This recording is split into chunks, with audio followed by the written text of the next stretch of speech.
Simply যে mob কালচারের কথা বলতে চাই, জাহাজের কথা বললেন হচ্ছে না কেন বলছি, হচ্ছে না এই কারণে যে জাহাজের কথা বললো না যে মাজার ভাঙা, এই মাজার ভাঙাটাকে মনে করেন সরকার থামাতে চেয়েছে।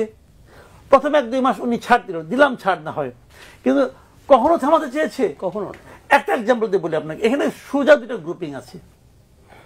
ওরা হলো যে আহলে সুন্নাতপন্থী, মাজারপন্থী। আমাদের দেশে তো ভাই সত্যি কথা বলতে আমাদের এখানে তো মাজারপন্থী অনেক লোক আছে, এবং কয়েকটা আমাদের কিন্তু একটা রিজিয়ন আছে, চট্টগ্রাম, সিলেট, এই সমস্ত জায়গায় কিন্তু এলাকাগুলি, ব্রাহ্মণবাড়িয়া, এগুলি কিন্তু মাজারপন্থীদের এখানে কিন্তু প্রভাবটা বেশি। এখন এই আহলে সুন্নাত যাদেরকে বলা হয়, দেখেন ঢাকা শহরে গত কয়েকদিনে, গত ধরেন আপনার 1 মাস না, গত 20 দিনের মধ্যে দেখেন কতগুলি ধর্মীয় অনুষ্ঠান কিন্তু হয়ে গেল। জামাতরা করলেন, বড় বড় জায়গা দিল, হেফাজত করলো, এটার জন্য বড় জায়গা দেওয়া হলো। আহলে সুন্নাত কিন্তু একটা বড় অনুষ্ঠান করেছিল, সারা দেশ থেকে তাদের অনেক লোক এসেছিল। তাদেরকে গভর্নমেন্ট জায়গা দিতে যে এত তাড়াতাড়ি করলো কেন? একবার বলে সেই যাও ওই মাঠে, একবার বলে যে এখানে দিবে না, সোরের উদ্যানে দিবে না জায়গা, পাঠালো যে কি একটা বিএনপি পাঠাচ্ছিল, ওখানে জানি কি নাম, কি মাঠ জানিছিল একটা, হ্যাঁ ওই মাঠে পাঠাইলো। ওই মাঠে যাবে তো না, ওই মাঠে দেওয়া হবে না।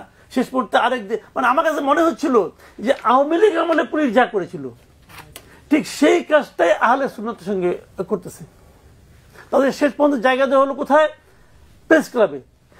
ভেরি ইন্টারেস্টিং পয়েন্টটাকে আমি বলি আপনাকে, ওই দিন আমি বিকেল বেলায় আমি এই নিউজটা খুঁজতেছিলাম, মানে সন্ধ্যার পরে।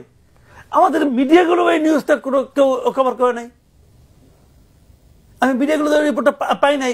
পরে আমি এক পত্রিকাকে ফোন করলাম, কি ভাই আপনার এই নিউজটা একদম ব্ল্যাক করে দিলেন নাকি, ব্ল্যাক আউট করে দিলেন নাকি? তুমি বলছেন না, এটা তো করার কথা না, তুমি খবর নেন। তারপরে সে কিছুক্ষণ পরে একটা ডাবল কলমে একটা নিউজ করে আমাকে পাঠাইলো, নিউজটা আমরা দিয়েছি, মানে আমি বলার প্রায় 2-3 ঘন্টা পরে। তো এটা কেন কোনো টিভিতে ওই নিউজ দেখায় নাই? কি কারণে দেখায় নাই? তার মানে সরকারের এখানে একটা ভূমিকা আছে। সরকার এক চোখে তেল বেচতেছে, আরেক চোখে নুন বেচতেছে। কারণ সরকার মনে করতেছে যে তারও একটা লাইন আছে। এখন একটা অন্তর্বর্তীকালীন, সব সরকারের একটা লাইন থাকবে, অস্বাভাবিক কিছু না, কিন্তু এটা অন্তর্বর্তীকালীন সরকার যারা নাকি নিরপেক্ষতার প্রতিশ্রুতি দিয়ে দায়িত্ব নিয়েছে, তাদের কাছ থেকে এটা আমরা আশা করি না। এবং তারা যখন এই আজকে কিন্তু হরতাল ছিল, দেখেন ইন্টারেস্টিং, এই পয়েন্টটা শেষ করি বলে, আজকে কিন্তু একটা ওরা কিন্তু আহলে সুন্নাত কিন্তু হরতাল ডেকেছিল। চট্টগ্রামে বেধড়ক পিটাইছে ওদেরকে পুলিশ। আজকে হরতালটা কিসের প্রতিবাদে? যে গাজীপুরে তাদের একজন মসজিদের ইমাম এবং খতিব ছিল, মৌলানা রইসুদ্দিন নামে এক ভদ্রলোক, তার বিরুদ্ধে কি কি সমস্ত অভিযোগ দিয়ে তার পিটিয়ে মেরে ফেলেছে। তো অভিযোগ দিয়ে মারা যায়, সত্য মিথ্যা প্রমাণ করতে হবে না, মবে হাত।